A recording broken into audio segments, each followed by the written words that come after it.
À mon arrivée, ils avaient déjà placé le corps de mon mari dans le cercueil. J'ai commencé à invoquer le nom du Seigneur. J'ai rappelé à Dieu ses promesses. Je pouvais maintenant tourner sa tête, alors qu'avant, la nuque était totalement raide.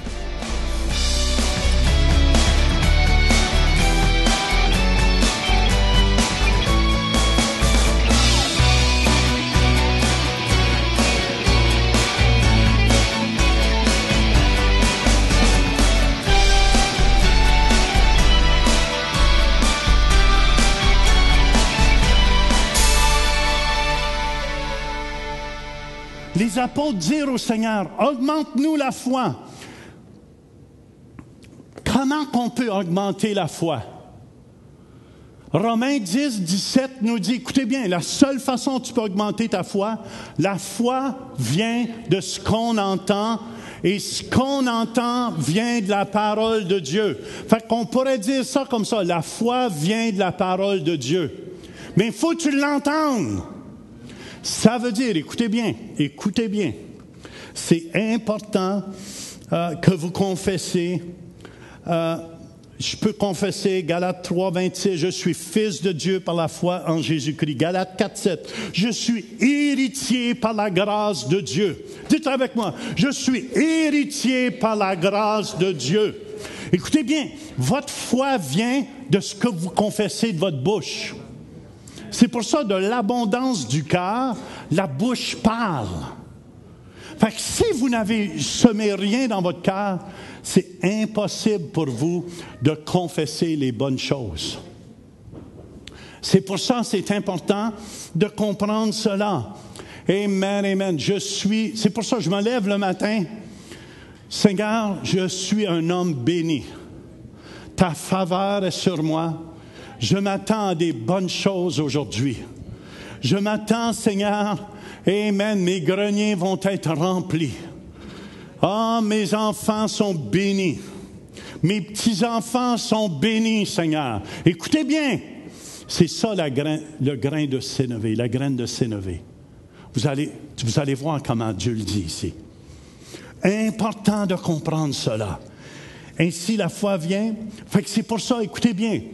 Si vous voulez avoir la foi, êtes-vous d'accord? Augmente-nous la foi, mais il faut entendre les bonnes choses. Si tu entends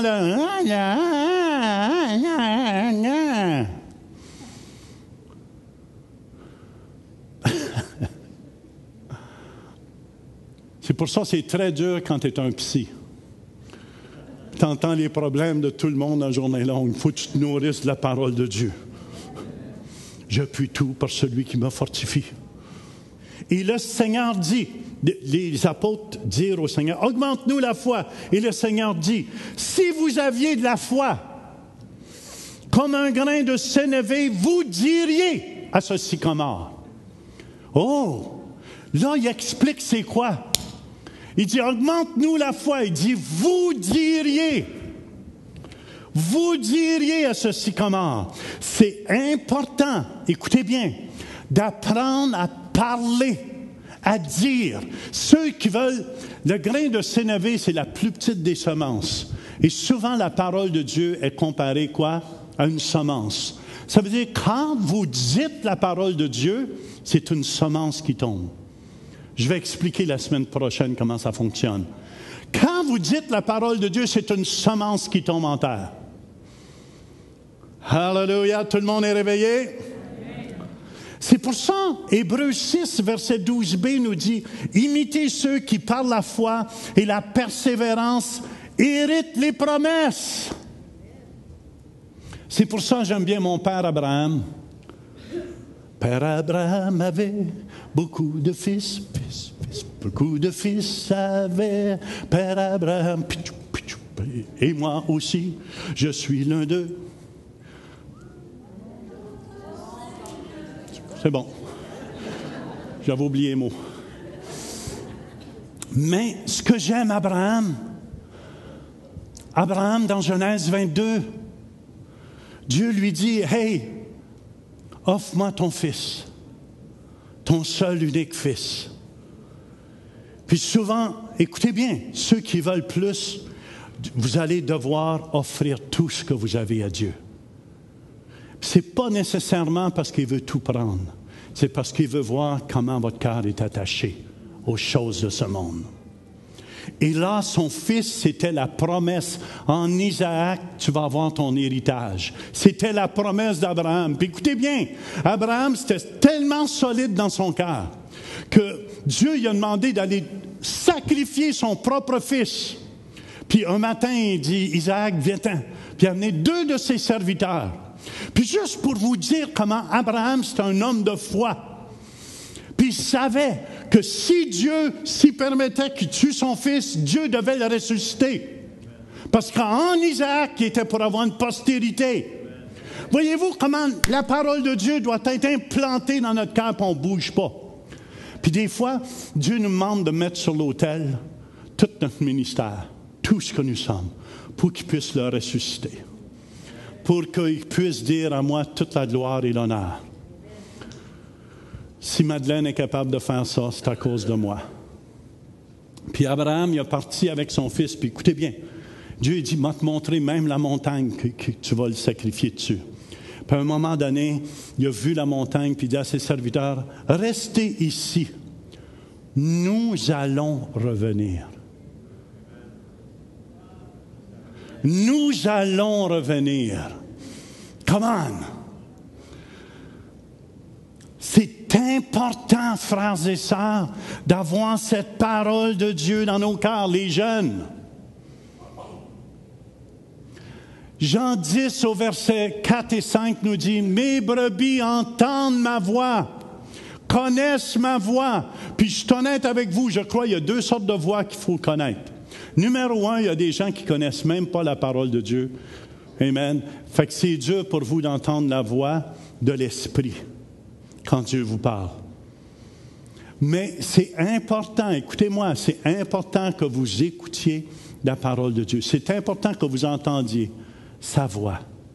Sa voix. Amen. Est-ce que, pasteur, tu passes à travers des difficultés? Oui, je passe à travers des difficultés. Amen. Je me souviens sur mon lit à l'hôpital, tout ce que je pouvais dire, je vous l'ai partagé. Par tes meurtrissures, je suis guéri. Par tes meurtrissures, je suis guéri. Oh, Ramashalamasi Amasoto. Par tes meurtrissures. Même quand mon médecin était tout découragé à côté, il dit, je ne sais plus quoi faire. Par tes meurtrissures, je suis guéri. Kuramashande. Quand le médecin est annoncé à ma femme, amen, que j'étais pas mal fini. Amen, ma femme a dit, non, c'est un homme en santé.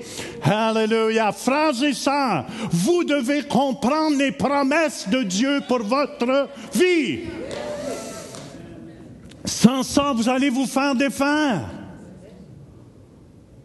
C'est pour ça, après que tu comprends, tu entends la parole de Dieu, tu peux croire, tu crois. Il faut apprendre. Le grain de sénévé, c'est de parler. OK? Il faut que tu parles à tes circonstances. Il y a des gens que je rencontre, des fois, je lis les démons sur leur vie avant de les rencontrer. Puis quand ils arrivent devant moi, ils sont plus capables de parler. Les démons.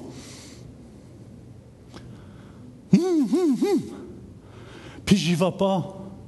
Je te lis Satan. Là. Je te lis Satan, non, Jésus. Je suis comme un pitbull.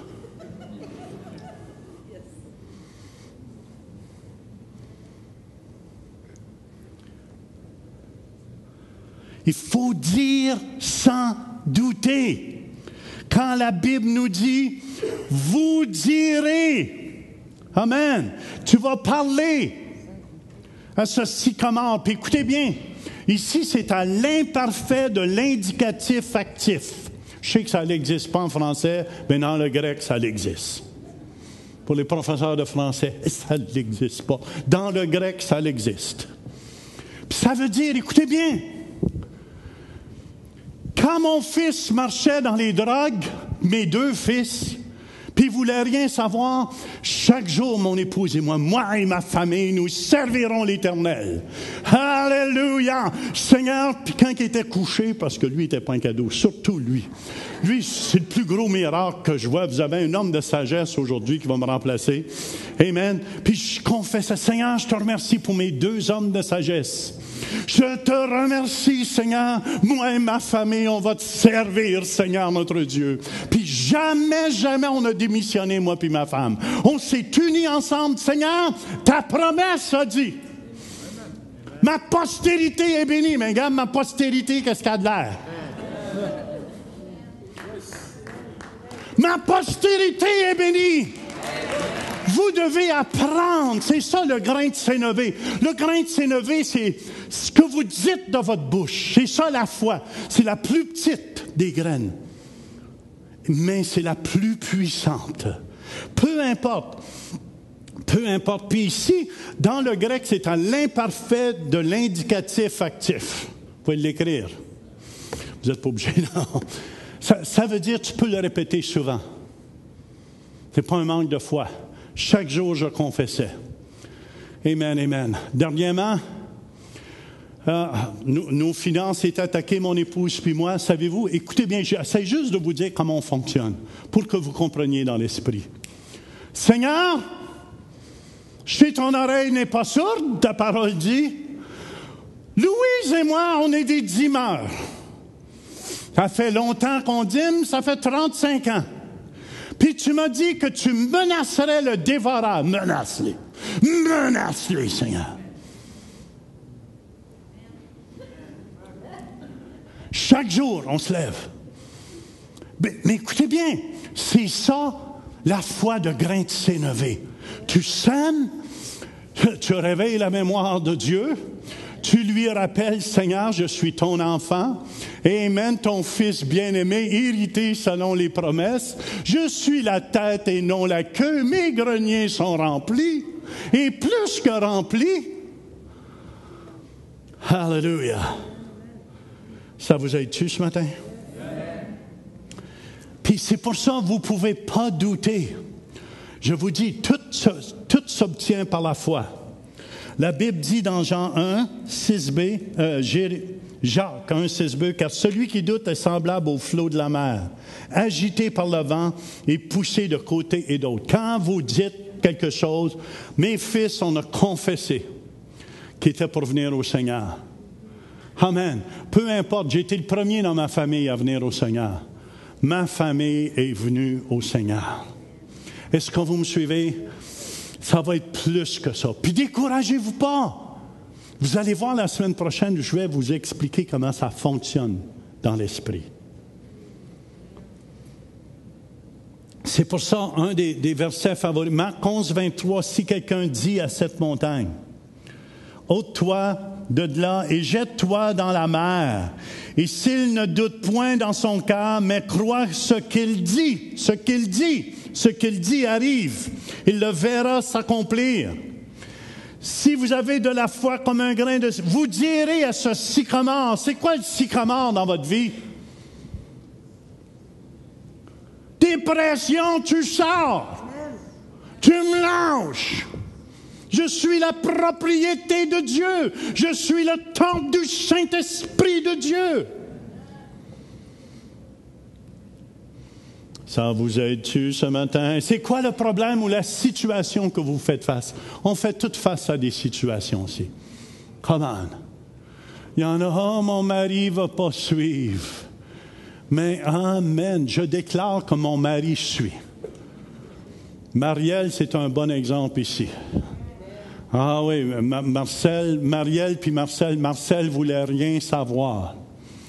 Il permettrait que Marcel, je le dise, je l'ai déjà dit. Oui, hein. Puis Marcel voulait rien savoir. Je lui dis, lâche pas. Toi confesse, toi sois à l'église. Ouais, mais il veut aller à n'importe quelle église excepté celle-là ici. Sais-tu pourquoi? Parce que l'Esprit de Dieu travaille ici, puis il n'y aura pas le choix, monsieur, il va falloir qu'il change. Puis toi, ne lâche pas. Elle dit, je ne lâche pas, pasteur, je ne lâche pas. Elle n'a pas lâché. Puis Marcel, un jour, s'est avancé en avant avec les tatous, notre tatoueur, je l'appelle, pour donner sa vie à Jésus. Come on, come on! Dieu veut des hommes et des femmes qui ont la foi du grain de sénévé. La foi du grain de sénévé, c'est la plus petite, puis c'est celle qui parle. Amen? Fait que c'est pour ça que je veux vous encourager ce matin. Hallelujah. Vous savez, vous pouvez le lire chez vous. Je veux terminer avec ça. Dans 2 Corinthiens au chapitre 4, quand Élisée, écoutez bien, il y avait une femme qui a honoré l'homme de Dieu. Moi, je vous le dis, quand je vais à des places, souvent, et les gens m'honorent, il y a des miracles qui sortent. Puis si les gens ne m'honorent pas, amen, Dieu fait presque rien. Est-ce que ça me dérange? Non, c'est les gens qui sont privés. C'est pour ça que je suis tellement content que Québec commence à comprendre ces principes-là, d'honorer.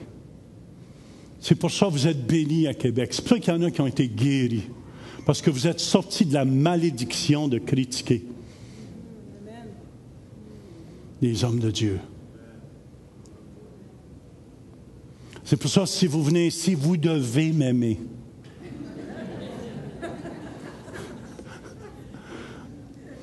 Puis écoutez bien, cette femme, elle a honoré Élisée. Puis quand Élisée passait, elle lui donnait à manger. Puis elle était plus loin que ça. Je vous le dis, ça déclenche la puissance de Dieu. Puis, elle dit à son mari, fais une chambre en haut quand il vient. Prépare une belle chambre pour que l'homme de Dieu puisse se reposer. Fait écoutez bien, ça déclenche l'onction. C'est pour ça qu'Élisée dit, « Hey, je suis béni. Qu'est-ce que tu veux que je fasse pour toi? Qu'est-ce que tu veux que je fasse pour toi? » Mais elle n'avait pas eu d'enfant. Puis écoutez bien, elle a eu un petit garçon. Puis le petit garçon est mort. Puis écoutez, l'onction d'Élisée tombait sur elle. Parce qu'après qu'il était mort, écoutez bien, elle n'a pas confessé sa mort. Un peu comme le témoignage qu'on va voir. Elle n'a pas confessé sa mort. La mère, vous allez voir dans la vidéo, la femme a confessé que son mari, amen, il ne meurrait pas. Puis, cette femme son mari, elle voulait aller voir tout de suite l'homme de Dieu. Elle n'a pas été voir personne d'autre. Puis son mari dit, où tu t'en vas? Elle dit, tout va bien. Imagine-toi, ton petit est mort. Tout va bien. Ça, c'est le langage céleste que je vous parle ici ce matin. Tout va bien. Pourquoi? Parce que dans la foi, tout allait bien. Cécile, tout va bien. Aucune forme de cancer va prospérer au nom de Jésus.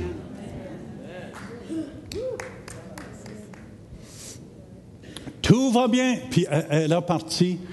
Puis là, elle a rencontré Géasi. Je l'appelle Gédi parce qu'il était vraiment un mauvais serviteur. Puis, elle dit, je ne vais pas parler à Géasi. Puis Géasi a dit, tout va bien. Il dit, qu'est-ce que tu veux? Puis il voulait même la repousser quand elle était là. Il dit, non, Dieu ne m'a pas révélé, mais elle est dans l'amertume dans son cœur. Puis c'est là qu'elle lui a dit. Mais écoutez bien, qu'est-ce qu'elle a dit? Elle a dit exactement qu'est-ce qu'Élisée faisait auprès d'Élie. Quand Élie disait, reste ici à Élisée, il dit, ton âme est vivante, je ne te quitterai point. C'est pour ça qu'il y a eu la double d'onction. Il comprenait c'était quoi d'honorer l'homme de Dieu. Puis c'est exactement ce qu'il y a eu. Puis elle a dit la même chose. Elle dit, ton âme est vivante, je ne te quitterai point. Puis on connaît le reste de l'histoire. Élisée a été, son serviteur Gédi, il a été, puis il n'a pas pu faire l'ouvrage. Géasi. Et lui est arrivé, puis s'est couché sur le mort. C'est assez spécial quand même. Là, tu réchauffes le mort. Ça. Puis ce témoignage, vous allez voir, c'est une petite femme qui n'a pas lâché. Même son mari était embaumé.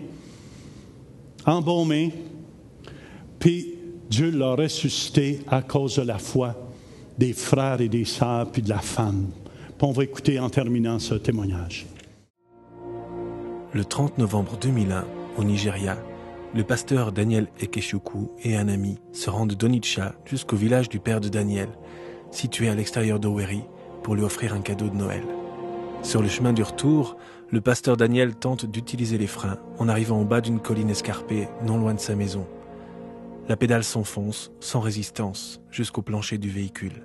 La voiture s'encastre dans un pilier en pierre. Le thorax de Daniel s'écrase contre le volant et sa tête contre le pare-brise.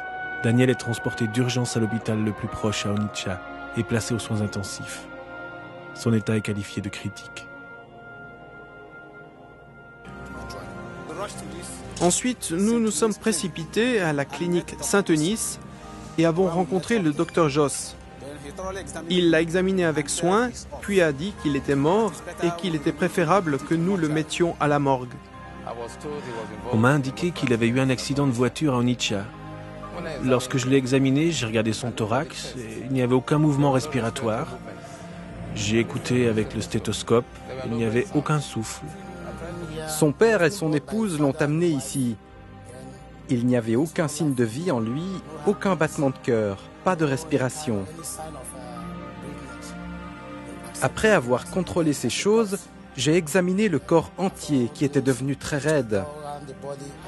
À mon arrivée, ils avaient déjà placé le corps de mon mari dans le cercueil. J'étais avec mon fils aîné, Victor. À la morgue, j'ai fait en sorte que l'enfant ne voie pas son père.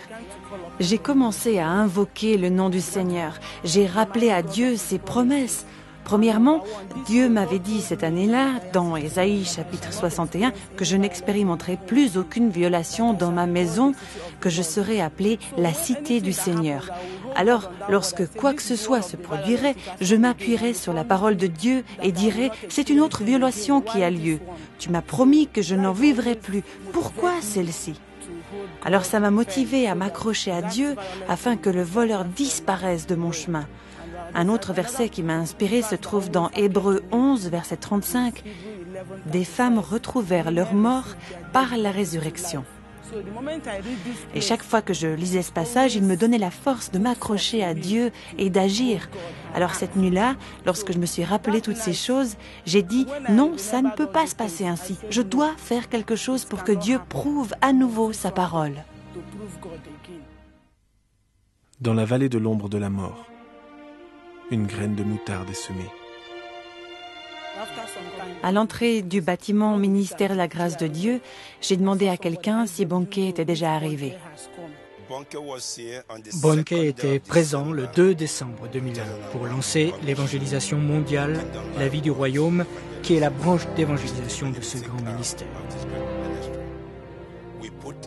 Nous avions fait de la publicité et avions invité la population à y assister en disant qu'il prierait pour les malades et les habitants d'Onitsha. Bonnke a terminé de prêcher, puis il a prié pour des personnes. Après la prière, je l'ai conduit dans le bureau, mais quelqu'un y est entré précipitamment et nous a dit « Il respire maintenant, il respire !» Petit à petit, il s'est mis à respirer. Moi-même et mon ami, le pasteur Luc Ibekwe, nous avons senti que nous devions commencer à prier.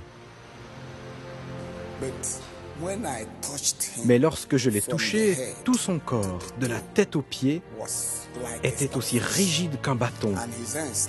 Ses mains étaient comme ceci. Quelqu'un a même pris une photo. Ses bras étaient comme cela à ses côtés.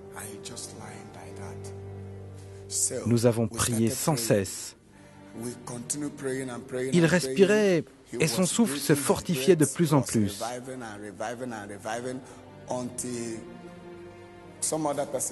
Une personne est allée rassembler nos collaborateurs qui se trouvaient dans l'auditorium et ils nous ont rejoints.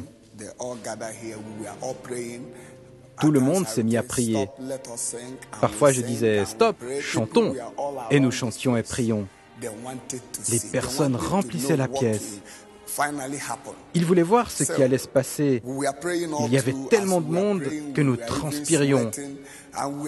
Nous leur avons dit de partir afin que l'homme puisse avoir de l'air. Son épouse était assise là-bas sur un banc.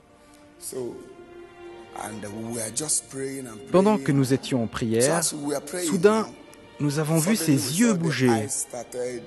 La vie a commencé à revenir en lui. J'ai dit à mon ami le pasteur Luc, tu sais qu'il est resté 3 jours à la morgue. Massons-le. Il a donc massé la main droite et moi la main gauche. Nous avons commencé à les presser pour que la vie y revienne. Nous avons ainsi réalisé que pendant que nous étions en train de prier, le cœur était devenu chaud. Puis pendant que nous étions en train de masser ses bras, soudain, la vie est venue dans ses mains. Nous les avons alors posées sur son thorax. Puis j'ai massé le cou et la vie a coulé dans le cou. Je pouvais maintenant tourner sa tête, alors qu'avant, la nuque était totalement raide. J'ai pris le micro et j'ai annoncé que le mort qu'on avait amené ici avait recommencé à respirer. Le père de Daniel a interrompu mon annonce et a dit « Bien qu'il respire, son corps est rigide comme du fer. » Soudain, les gens m'ont crié de me retourner et de regarder. Il y en avait partout qui remplissaient la pièce car ils voulaient voir. Lorsqu'ils ont crié, j'ai vu l'homme sauter sur ses pieds. J'ai laissé la personne avec laquelle je parlais et je me suis précipité et je l'ai attrapé comme ça. Lorsqu'il a commencé à respirer, soudain il a sauté sur ses pieds. Et l'un des hommes de l'équipe de délivrance l'a saisi. L'homme a regardé autour de lui et là ils ont décidé de le conduire à l'étage supérieur car il y avait trop de monde. Et il a demandé avec insistance son dossier de notes. Son dossier de notes. J'ai réalisé que si nous le gardions ici, les personnes risquaient de nous piétiner. J'ai dit, portons-le à l'étage supérieur.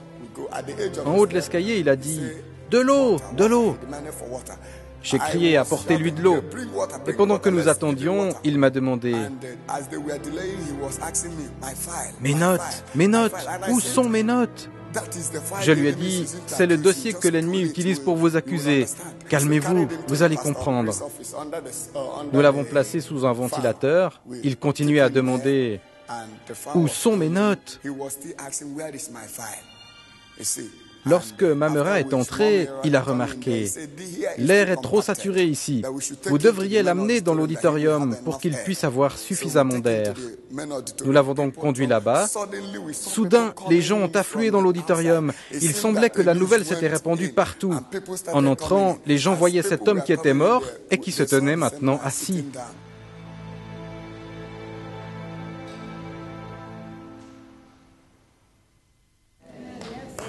Amen, amen. Je confesse que partir d'aujourd'hui, amen, vous avez la foi de grain de sénévé et vous confessez la parole de Dieu. Vous confessez les promesses de Dieu pour votre vie. Visitez le site web centrereveil.com pour participer à nos services en direct. Pour un don mensuel de 20 $ ou plus, devenez partenaire de l'émission Réveil et recevez le DVD du mois. Vous pouvez faire vos dons en ligne avec Visa et Mastercard ou un chèque par la poste. Et nous apprécions votre soutien. Les paroles peuvent être une source de vie ou de mort. C'est important d'apprendre que nos paroles peuvent nous amener la victoire ou nos paroles peuvent nous amener la défaite.